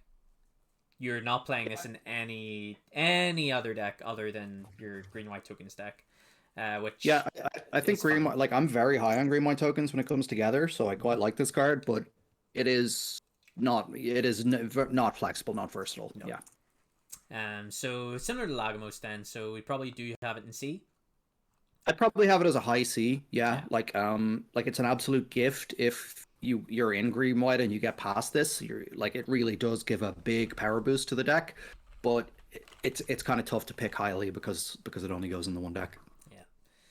So next we have Rada Coalition Warlord, who is 2 red and a green for a 3/3, and domain. Whenever Rada Coalition Warlord becomes tapped, another target creature you control gets +X until end of turn, where X is the number of basic land types among lands you control. Similar problems to Najal. I think this one, you actually have. Technically, you don't have to get to it, or you don't have to attack with Rada to trigger this. You know, Rada. Yeah, you can enlist or whatever. Yeah, can be enlisted or tapped with the Relic of Legends, but 99% of the time, I dare say, you're going to be triggering this by attacking with Rada. It's probably going to die that combat. Exactly. Yeah, it's either going to get eaten or best case scenario traded with. The fact that Rada cannot target herself, huge. Yeah, it's pretty tough. Yeah, I'm not bringing up most of the win rates on 17 lands because I think it's boring just to be like spitting out data the whole time. But the base sort of win rate for an average card, like the base sort of like I was saying, like 55% win rate is around the norm. Rada in the games where it's been drawn has a 55.2% win rate for the drafter. So that is pretty bad. Like again, like Lightning Strike is like 58%. A lot of the cards we're putting in high C even are like 60%, and the Bs are looking kind of 60 to 65%. So yeah, this is showing that like even when you manage to draw it and presumably play it, it's really not affecting your win rate very much at all. For the reasons that we discussed. You know, it's just going to get Lightning Strike. You're not going to untap with it. Even if you do untap with it, it's just going to trade with something and you'll get a bit of extra damage through, and that's it. Yeah. So I am somewhere between poop emoji and D for Rada. I am never happy having to play Rada. I suppose I'm happier to play Rada than some of these cards in D's. So yeah, I mean, at least it's at worst it's a 3/3. So it's that might keep it at a poop emoji alone. Sure. Okay. Okay, let's move on. Yeah. So Wrath, Weatherlight Stalwart, white and a blue for a 1/3. Whenever you cast an instant or sorcery spell, you may tap 2 untapped creatures you control. If you do, draw a card. 3 white creatures you control get +1/+1 and gain vigilance until end of turn. This card is really good. It is. This card's great. The only thing is, I think this color combination is a little bit underplayed, so maybe I shy away from picking it particularly early for that reason. But it is a card, like we were saying about Garna, whereas if I'm seeing this maybe 4th pick or something like that, I am considering it a signal and I'll probably move in and pick it. Yeah. Sim, I've struggled to want to cast Wrath a lot because I do, I know we do actually have, you know, this bias towards the 5-color domain decks, and like, you know, Wrath being a 2-drop that is white and a blue, so like 2 of the colors, you know, that aren't green basically makes this card much harder to play. But whenever you are blue-white, like, you actively want many copies of Wrath. You always want to draw your Wrath. So Wrath, really, really good. Similar to Balmor in that sense. I think that it's the main card that makes that color combination tick. So I think Wrath's better than Nail. Yeah, I agree with that. Yeah. I think Wrath is fine here. It could. Middle of the Bs. Wouldn't argue against being better than Vortek either. Yeah, fair. Next we have Rona Shieldred's Faithful. 1 blue, black, for a 3/4. Whenever you cast an instant or sorcery spell, drain your opponent. So you gain 1 life, your opponent loses 1 life. And you can cast Rona from your graveyard by discarding 2 cards as an additional cost.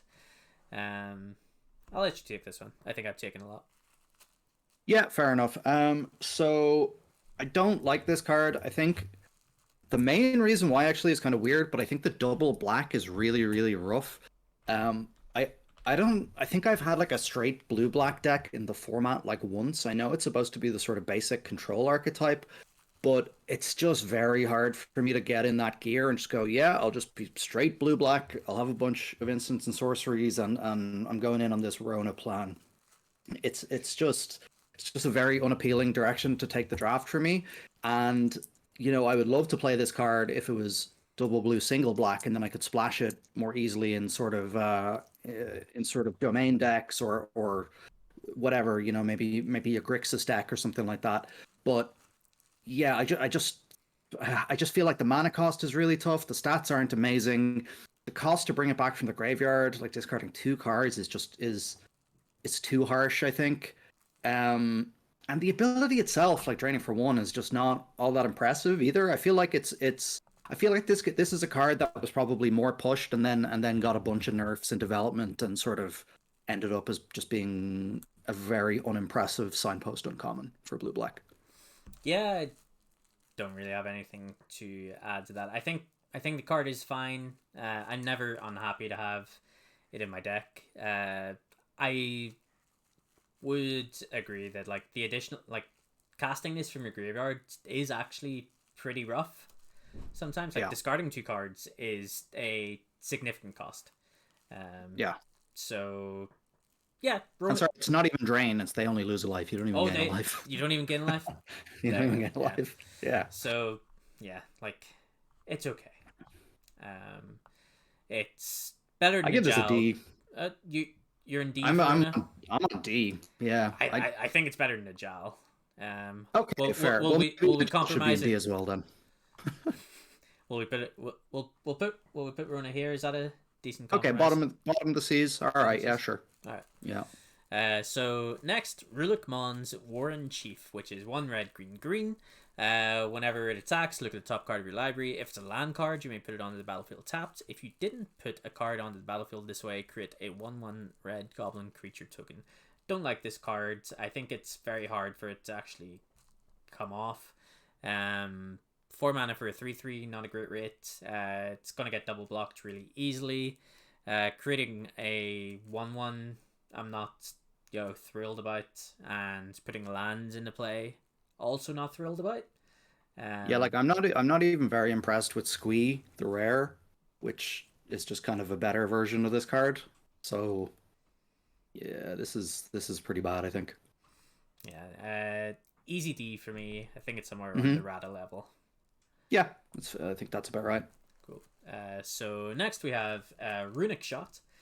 Single white sorcery with kicker of a blue. Destroy target creature, or destroy target tapped creature. If you pay the kicker cost, you get to scry 2. What do you think of this one? Not a massive fan. Like sorcery speed is really rough. It's like on the one hand, it might be one of the only ways you can deal with like a territorial marrow or something like that. But generally, you'll have already had to chump or something and cast this at sorcery speed and then get rid of it. As well, I feel like if it exiled, it would be a lot better. I mean, that's sort of self-evident, but I'd be a lot more interested in it. The kicker cost is very cheap to scry, but like scry 2 is not really the biggest thing I'm interested in either. Yeah, not something I take highly. I think it's a lot better in sealed than it is in draft. More interested in it in sealed, but not very interested in draft. Sure. Yeah, I'm pretty medium on this one. I don't think it's. I would only play this in blue-white decks, which, as we talked about with Wrath, isn't happening very often in this format. So I rarely do get to play with this card. I mean, you're gonna have a couple citizens arrests or something, right? Hopefully. Yeah. I mean, that doesn't work with Wrath, but I'm just saying it's better removal than this is. Oh yeah. Citizens Arrest definitely better than this card. Yeah. You could argue Artillery Blast being instant speed also better than this card. Yeah. But like, I don't think I would be unhappy to be playing this one, but I would be unhappy to be playing this one if I could never kick it. If I can kick this card and I can kick it reliably, which I think is key here as well, then like I'm okay with it, but I'm still not jumping up and down. Scry 2. I'd be hoping to wield this card and be in blue white by the time I wield it is kind of when I take it, I suppose. Yeah, and like Scry 2 isn't unreasonable at all. No. They're there was definitely a time, and it probably still applies. I don't see why it would have changed, where people said that scrying 2 was the equivalent of drawing a card. I don't think that's the absolute truth, but I also don't think it's far off.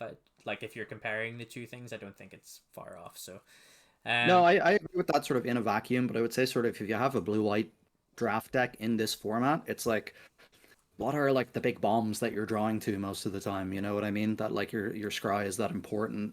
It's more of a sort of nuts and bolts role player deck, I think. and also another point on this card actually is that I am very happy to have this in my deck. Actually, if I have Micromancer, Micromancer finding Oh this yeah, is that's a very great point. reasonable. Yeah, 100%. Yeah, that's a good Um, point. so I Okay. don't think this is bad as Love Song of Night and Day, but I don't think it's better than Gitu Amplifier, for sure. Yeah, that's about right. Next card we have is Shadow Prophecy.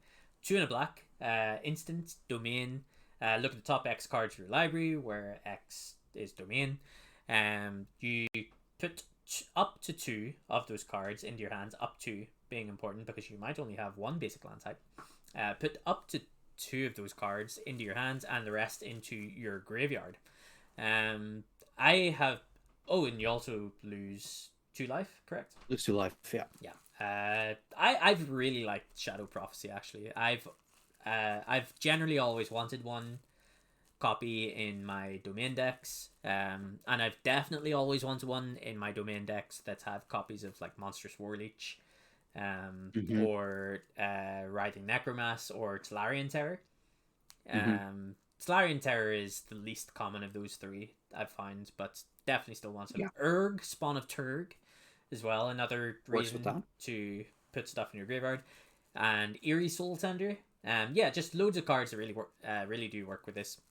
Um, Phyrexian Missionary or whatever it's called as well. yes, But Phyrexian Missionary yeah, to the yeah, Gravedigger. yeah. So yeah, I've been really impressed with Shadow Prophecy. I think it's quite good. Yeah. Again, like I'll generally be happy to have one in my domain decks, and I even at a pinch have played it as like a 23rd card in like in whatever just 2 or 3 color black deck as well, and it's a playable card there as well.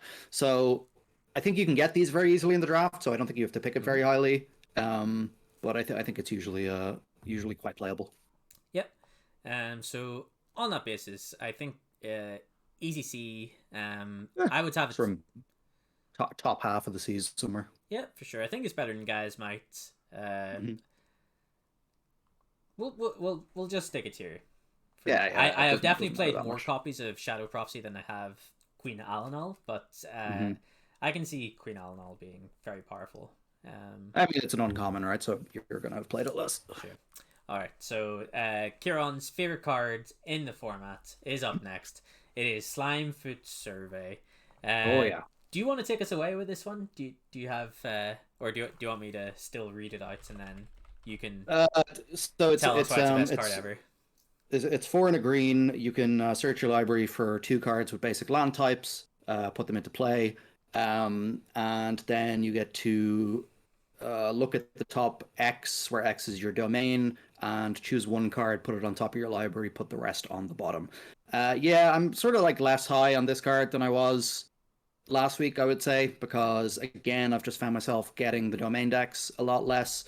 And as well, I think my perception was colored a little bit from how good it is in sealed compared to draft. It's you certainly feel the how slow this card is in draft a lot compared to sealed.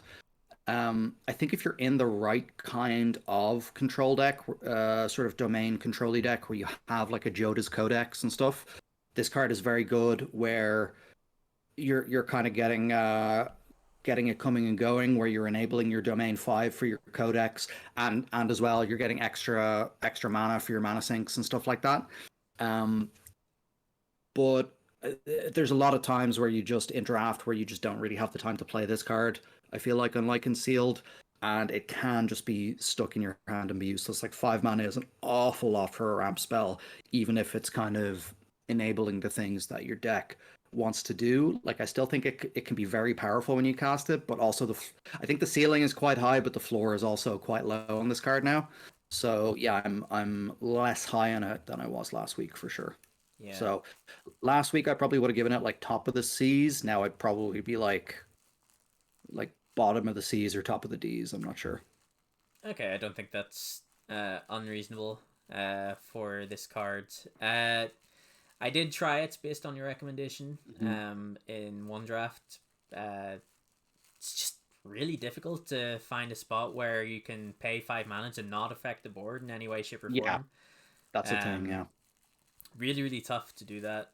And also, like, as a ramp spell, I don't think this really functioned. I don't think you can really think of this as a ramp spell because honestly, what are you ramping into whenever you have 5 lands in play already? Yeah. Yeah. You're going from like you're not going. There's nothing that you want to go from 5 to 8 for.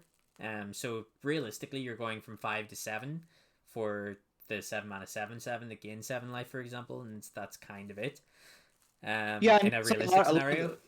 a lot of the time, like in the domain decks, it's like letting you cast a spell and also leave the Sunbathing Root Wall of Mana up, which is quite important in the late game, or like letting you double activate that if you have two of them and you attack. Like that can lead to a lot of untenable combat situations for your opponent, but that is very situational at the same time.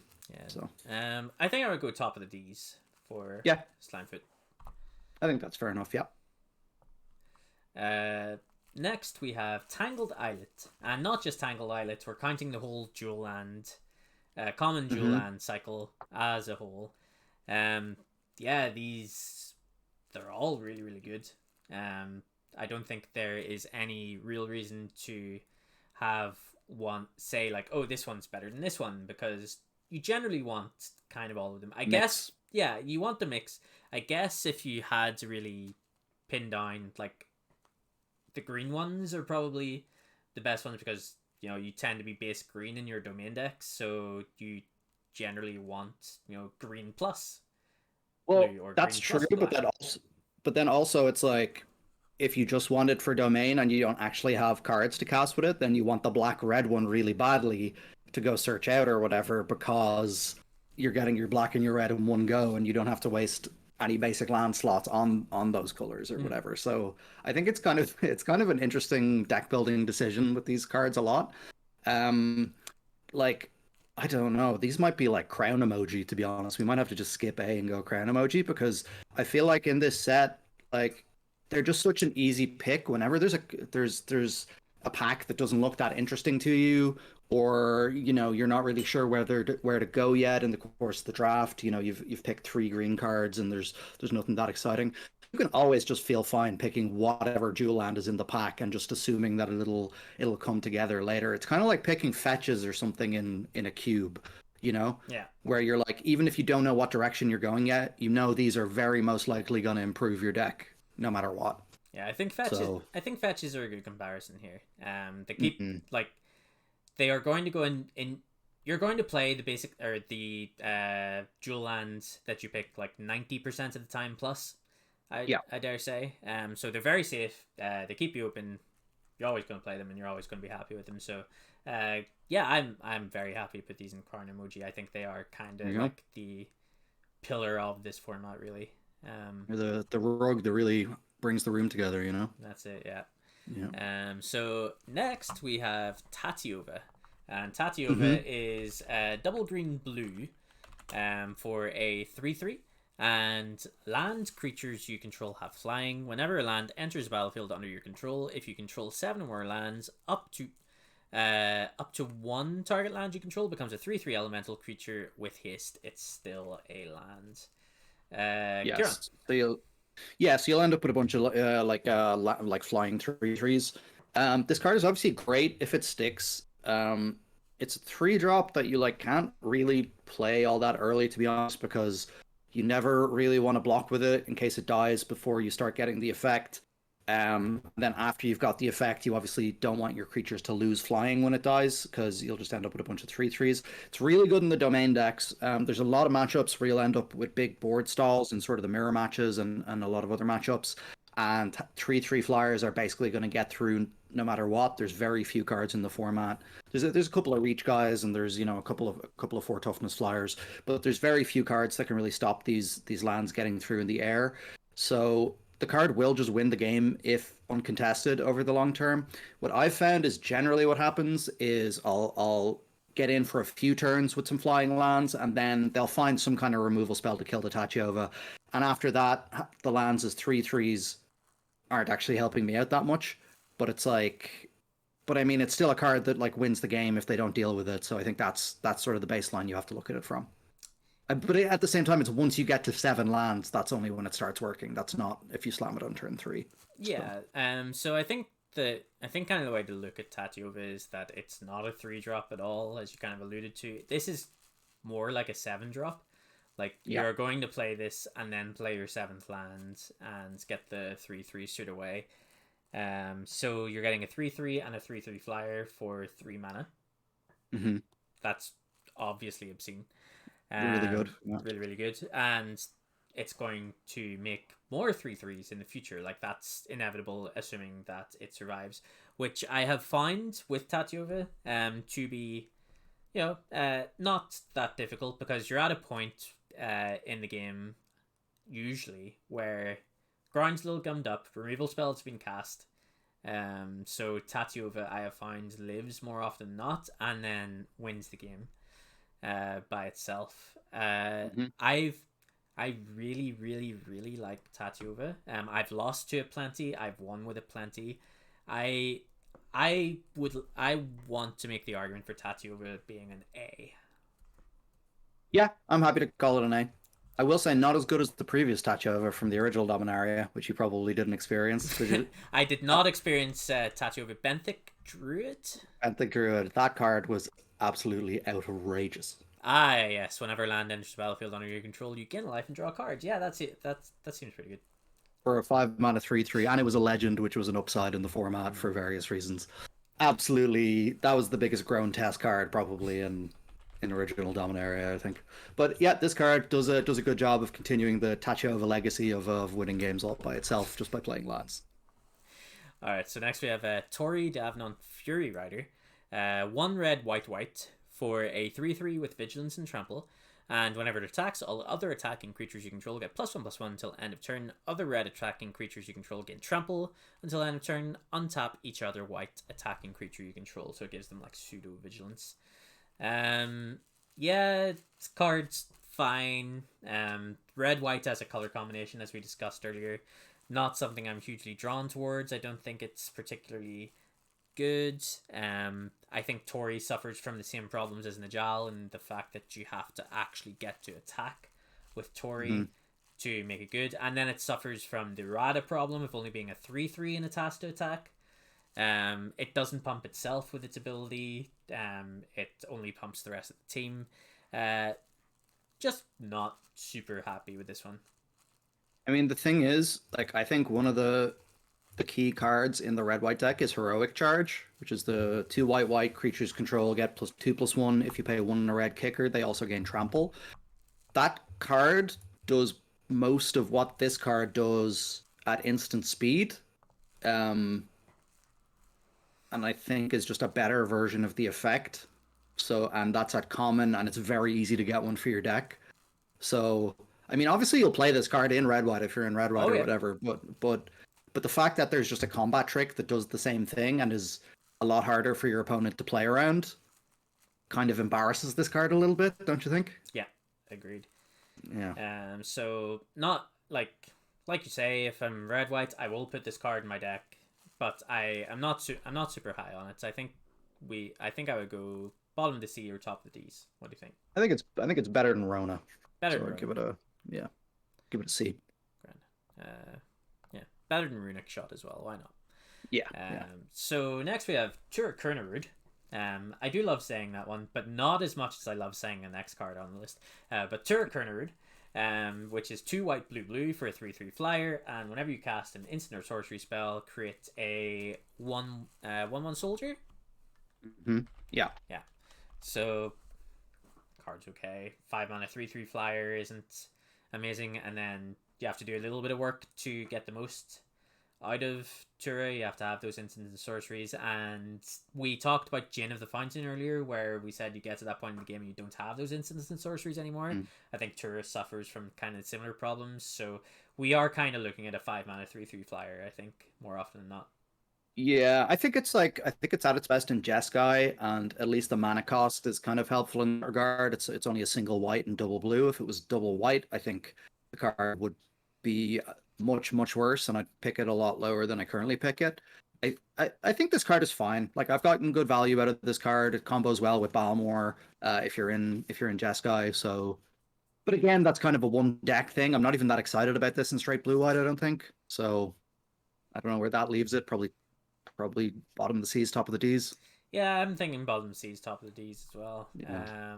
We'll it's better than Slimefoot Survey anyway. Yeah. It's better than Rona, so it's probably a C, or Rona's a D, one of the two. Yeah, maybe Rona's a D. Wait, let's not move stuff around. Yeah, too much. Sure. Yeah. We'll go with that. As LSV and Marshall always say, you know, what we're saying about the cards is more important than the actual grade. Exactly. Being you know, as good at Magic as LSV in particular. You know, exactly, our opinion matters a lot. So next we have Urg, Spawn of Turg, which is double black and green for a X5. At the beginning of your upkeep, actually a star 5. Star 5, sorry. Yeah, at the beginning of your upkeep, you get to surveil one. So look at the top card of your library, and you can put it into your graveyard if you wish, or keep it there.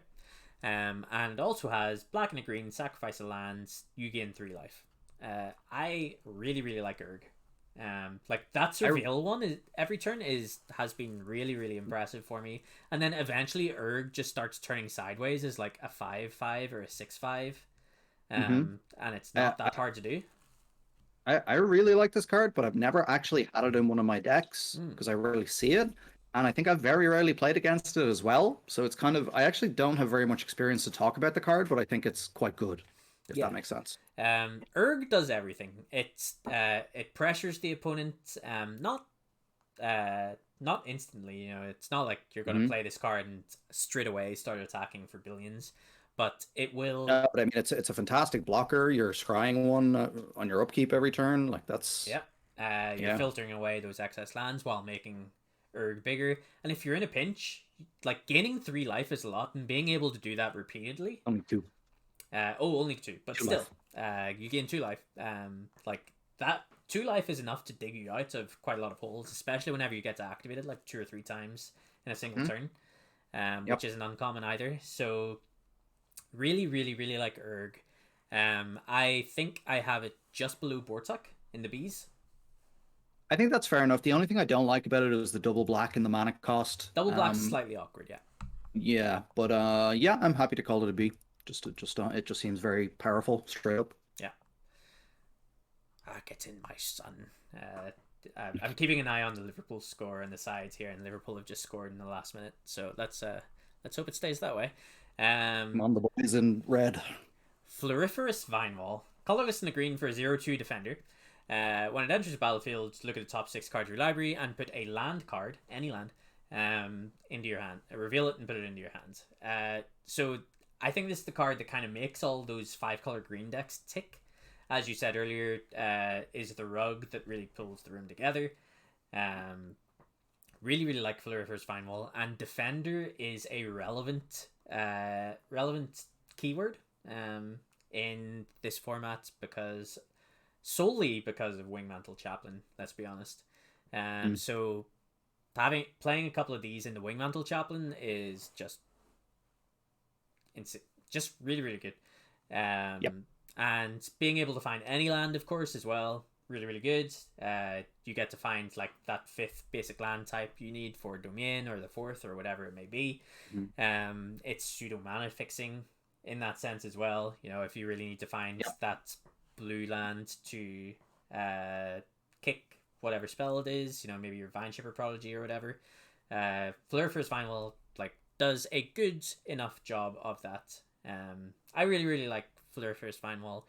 I haven't found a need to take it early by any means. I do regularly find myself able to pick these up like, you know, 6th, 7th still, but I think it is one of I always want at least one copy in my 5-color green decks. What do you think?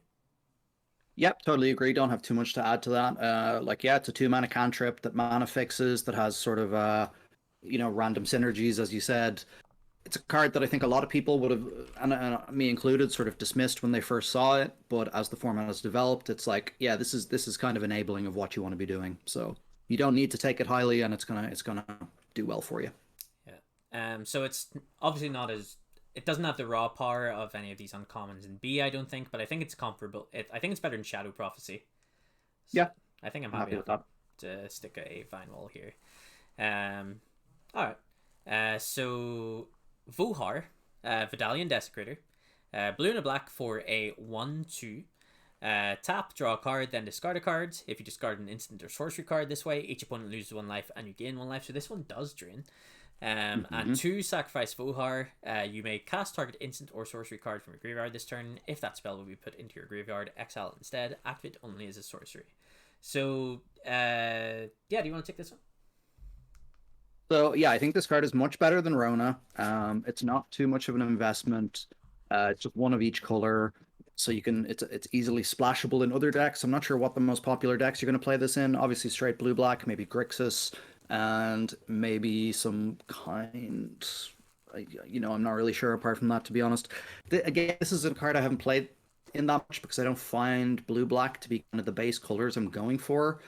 Even though I love looters, I'm known for that. David Wolf, friend of the show, was disgusted when he asked what my favorite creature was, and I couldn't think of one, so I said Merfolk Looter one day. He was like, Merfolk Looter, that's not a cool card. But I think it's a cool card. And obviously the second ability is very powerful. You're going to be happy enough casting kind of any kind of removal spell from your graveyard.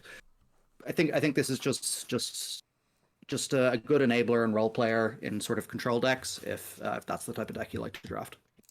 Yeah, and I really like that Vohar gives you that insurance policy. Like, if you're not sure what to discard, you can relatively safely discard an instant or sorcery because you can always cast it later with Vohar.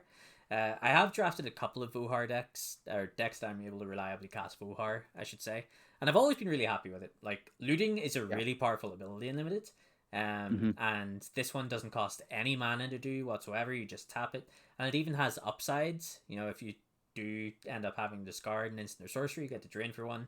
And it has more text in that you're able to flashback a spell with as well. Really, really like Vohar.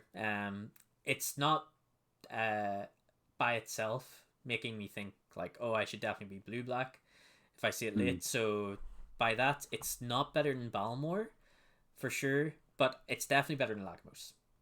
Yep, I like that. Bottom of B's? Sure. Love it. All right. Penultimate card, the Weatherseed Treaty, which is a 2 and a green saga. Chapter 1, you get 2 rampant growth, so search library for basic land cards and put it on the battlefield tapped. Chapter 2, create a 1/1 sapperling. Chapter 3, domain, target creature gets +X/+X and gains trample until end of turn. X being domain.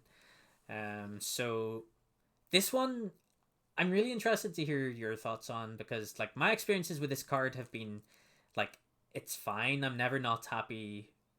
I'm always happy to have a copy, but like if you look at, I know we said we won't dwell on 17 lands data, but if you look at 17 lands data for Weatherseed Treaty, it's really high. It's the second or third best performing uncommon in the set, according to the data. Yeah. So we did talk about this last week, I think, a little bit.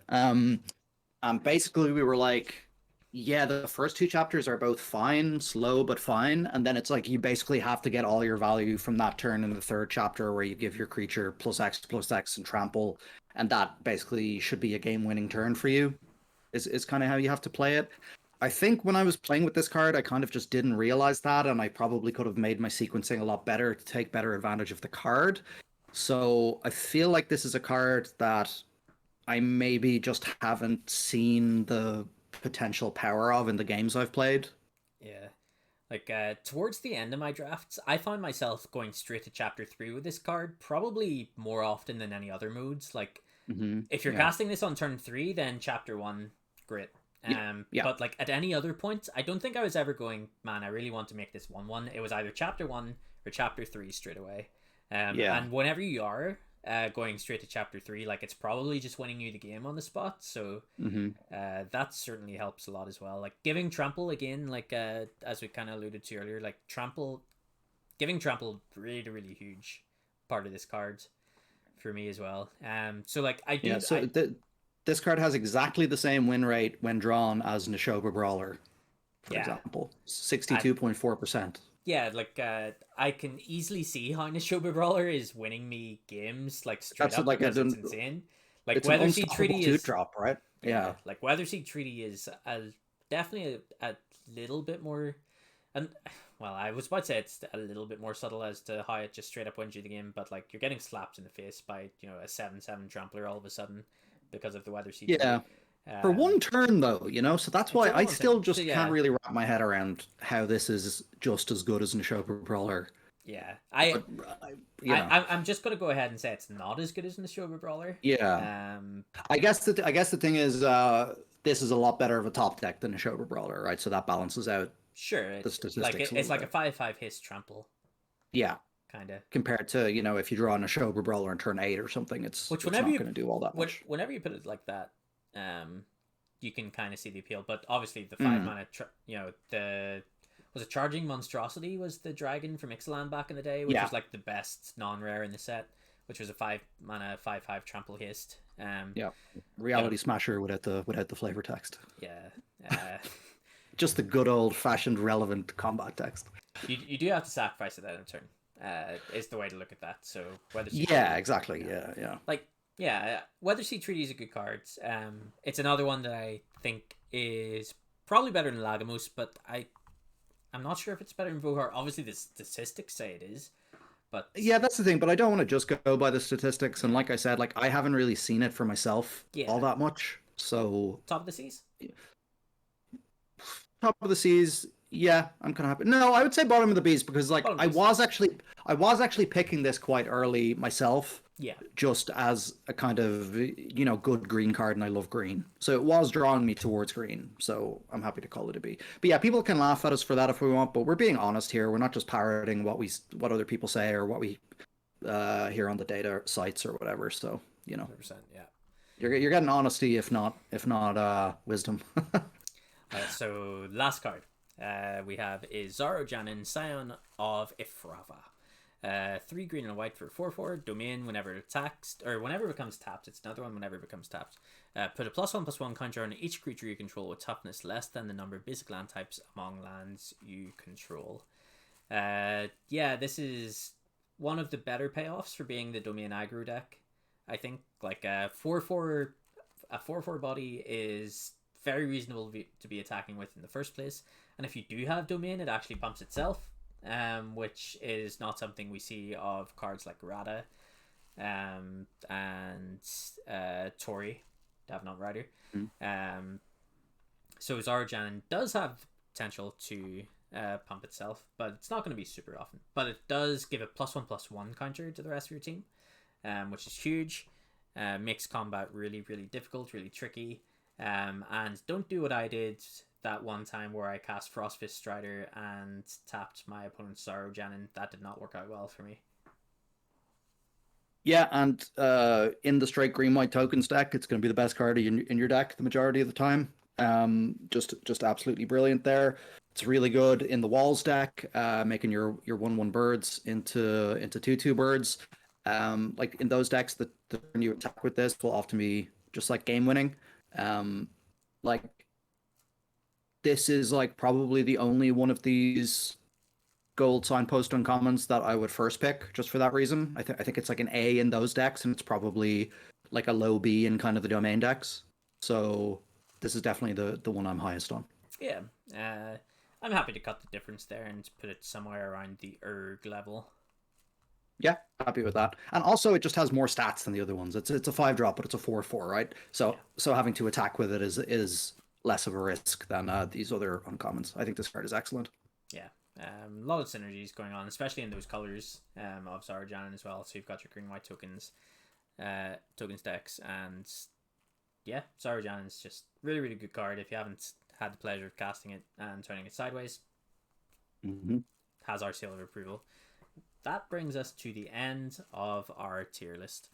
We did it. So for those listening, try and stick this as an attachment, this tier list onto the description. We probably should have said that at the start, but we have the common dual lands as crown emoji, and we have Tachova as the only A, and then everything else was split from B to D, and then Crystal Grotto and whatever the crappy saga is called, Blue Saga, Finding the Third Path or Poop Emoji. Yeah.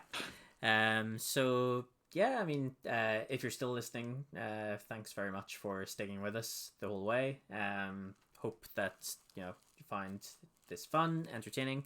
It'll obviously go on YouTube tomorrow. I always try and get the VODs up the next day, and this will be in podcast form very shortly. We're catching up. Hope to get another podcast episode up tomorrow, which means we're only 2 or 3 behind, so we will catch up very quickly.